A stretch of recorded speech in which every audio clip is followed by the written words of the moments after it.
beberapa agenda yang insya Allah hari ini akan kita diskusikan, akan diinformasikan.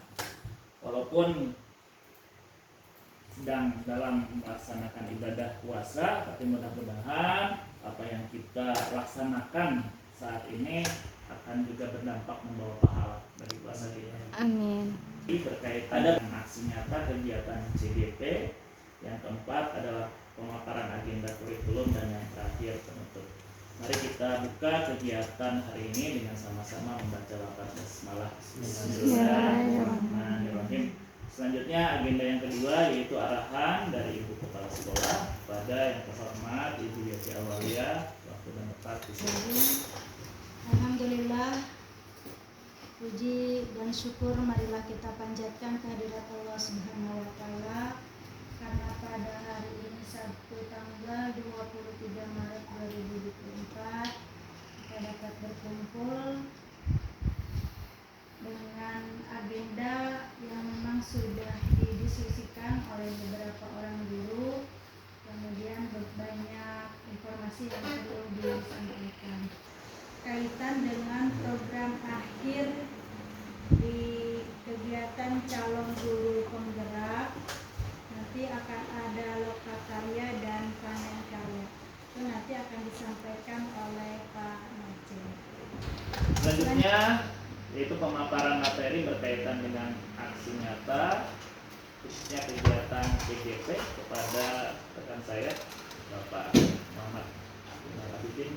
Waktu dan tempat disilakan. Terima kasih Pak. Assalamualaikum warahmatullahi wabarakatuh. Waalaikumsalam warahmatullahi wabarakatuh. Bismillah, alhamdulillah, la haula wala quwwata illa billah. Amma ba'du. Yang terhormat Ibu Kepala SDN Cigarum, Bu Yati Awalia SPDMM, mudah-mudahan beliau selalu berada dalam rahmat dan maghfirah Allah Subhanahu wa taala. Yang saya hormati Bapak dan Ibu guru, Dewan Guru SDN Cigarum, mudah-mudahan apa yang kita kerjakan pada hari ini bermanfaat, mendapatkan keberkahan dari Allah Subhanahu wa taala. Bapak dan Ibu, ini berkaitan dengan kegiatan CGP yang saya sudah ada di penghujung kegiatan sebetulnya. Pertama, memang saya banyak mengucapkan terima kasih terutama kepada Ibu Kepala Sekolah yang senantiasa mendorong dan mendukung program apa yang ada dalam guru penggerak. Kemudian kepada Bapak dan Ibu guru SDN Cigarum yang sudah banyak direpotkan, ada kuesioner yang harus diisi, ada tugas-tugas yang harus dikerjakan. Ini tugas aksi nyata di modul 3.3 ini. Ini ada pendampingan individu, kemudian ada lokakarya. Di lokakarya tanggal 30 nanti hari Sabtu saya masuk ke lokakarya 6. Ini saya sudah merancang sebuah program demonstrasi kontekstual pengelolaan program yang berdampak positif pada murid. Ini sudah diupload tugasnya. Tujuan pembelajaran khususnya adalah CGP dapat mengembangkan ide dari ruang kolaborasi menjadi sebuah prakarsa perubahan dalam bentuk rencana program yang memanfaatkan model manajemen perubahan Bagja. Jadi dalam CGP itu ada manajemen Bagja atau inquiry apresiatif. Jadi kami di CGP diarahkan untuk merancang sebuah program yang di dalamnya seperti analisis SWOT, tapi ini menggunakan pendekatan Bagja. B-nya ini buat pertanyaan, A-nya ambil pelajaran, kemudian nah ini G-nya gali mimpi, kemudian jabarkan rencana dan atur eksekusi. Saya sudah mengangkat program yang sebetulnya sudah sempat digaungkan ya, program Gumelis. Prakarsa perubahannya yaitu mengembangkan kepedulian murid terhadap lingkungan sekitar sekolah melalui program Gelis. Ketika di searching oleh saya di Google, Gumelis itu kan artinya merasa cantik gitu ya. Beda lagi dengan Gelis. Kalau Gelis itu memang cantik gitu. Jadi kalau Gumelis konotasinya agak gimana gitu Pak ya, kurang pas begitu. Akhirnya diganti oleh saya Gelis. Ini program Gelis. Jadi latar belakangnya, ringkasannya, kata gelis ini berasal dari padanan kata bahasa Sunda yang artinya cantik, jelita, dan elok dipandang. Program gelis ini mendorong kepemimpinan murid dengan mengembangkan kepedulian murid terhadap lingkungannya. Selama ini kita kalau bicara aset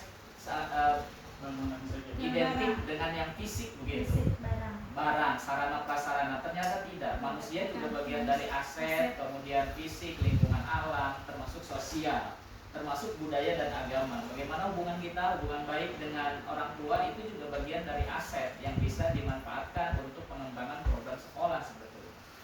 Nah, adapun latar belakang program GELIS ini dirancang dalam rangka mendorong kepemimpinan murid untuk menumbuhkan kepedulian terhadap lingkungan. Di sini saya menarasikannya itu menumbuh kembangkan, karena memang murid kita sudah punya kepedulian terhadap lingkungan, tetapi kita dorong untuk kepeduliannya itu berdampak menjadi sebuah budaya gitu. Kemudian program GELIS ini mendorong siswa lebih aktif dan berpikir kritis dalam mengelola dan menemukan solusi bagi permasalahan lingkungan di sekitar dengan perannya sebagai kadar ahliata sekolah.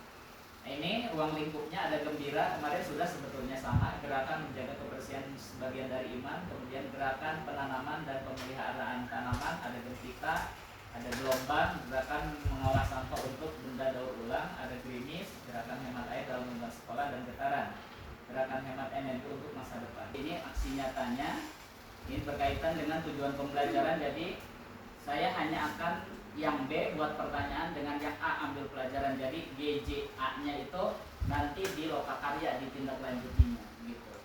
Ini tahapannya, dibuat pertanyaan, mengapa murid dan warga sekolah lainnya perlu memiliki kepedulian terhadap lingkungan sekolah. Ini pertanyaan pemantik yang saya munculkan di program untuk program GELIS tadi melalui pendekatan bagja. Kemudian yang kedua, bagaimana kita dapat mengembangkan kepedulian murid terhadap pengelolaan lingkungan sekolah. Jadi ini dibutuhkan cara-cara, tentu kita butuh diskusi. Kemudian di tahap ambil pelajaran, saya memunculkan pertanyaan, kegiatan apa saja yang dapat menumbuh kembangkan kepedulian murid terhadap pengelolaan lingkungan sekolah. Dan yang kedua, kebijakan apa saja yang sudah diambil oleh pihak sekolah untuk menumbuhkan atau menumbuh kembangkan kepedulian murid terhadap lingkungan sekolah. Tindakannya itu menyusun daftar pertanyaan yang akan diberikan kepada murid, kemudian berdiskusi dengan tim ahliata sekolah tentang kebijakan dan program yang sudah dijalankan berkaitan dengan keterlibatan murid dalam pengelolaan lingkungan sekolah. Mungkin itu saja, terima kasih. Mohon maaf apabila ada hal-hal yang kurang berkenan. Billahi taufiq wal hidayah. Wassalamualaikum warahmatullahi wabarakatuh. Waalaikumsalam warahmatullahi wabarakatuh.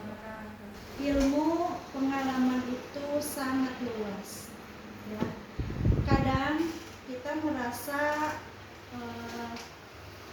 hebat di rumah kita sendiri, tetapi ketika kita keluar ternyata orang lain lebih dahulu banyak pengetahuannya dibanding kita, ya. Jadi intinya belajar dan terus belajar itu memang adalah tugas kita. Kemudian jangan berada di titik nyaman. Memang berada di titik nyaman itu mengasihkan gitu ya. Akan tetapi lama-kelamaan ketika kita berada di titik nyaman dan terlalu asik dengan kenyamanan itu sendiri, yang ada itu nanti akan membuat kita malah tidak berkembang. Sedangkan orang lain sudah mulai berlari, berjalan dan sebagainya gitu ya. Jadi memang untuk keluar, berusaha, belajar dan sebagainya pasti merasa tidak nyaman, akan tidak nyaman gitu ya. Sama seperti pakaian yang baru itu akan terasa tidak nyaman walaupun terlihat lebih bagus. Kita akan lebih senang menggunakan pakaian yang lama karena sudah merasa nyaman dengan badan kita.